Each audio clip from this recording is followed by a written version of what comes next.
Estàs pensant com el Pol en llogar o compartir un pis a Barcelona? Consells per llogar. Consulta les oficines d'habitatge. Ho pots fer presencialment demanant cita prèvia o per telèfon trucant al 010.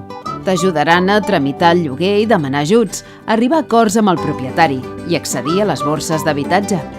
La Borsa d'Habitatge de Lloguer de Barcelona ofereix a joves d'entre 18 i 35 anys pisos de lloguer a un preu més baix que el del mercat immobiliari.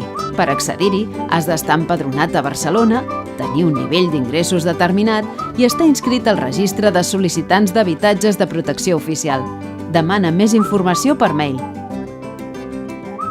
Per internet trobaràs un munt de pàgines amb anuncis, però també pots sol·licitar llistes gratuïtes de pisos disponibles a la Cambra de la Propietat Urbana o al Col·legi d'Administradors de Finques.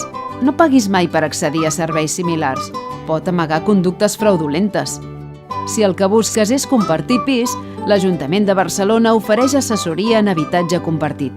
Aquest servei connecta persones que ofereixen habitació i joves que en busquen i resol dubtes sobre el contracte de lloguer d'habitació com durada i finalització, renda i fiança, alta de serveis, normes de convivència o resolució de conflictes. Per accedir al servei, demana cita a qualsevol punt d'informació juvenil de Barcelona. Emancipa't ben informat.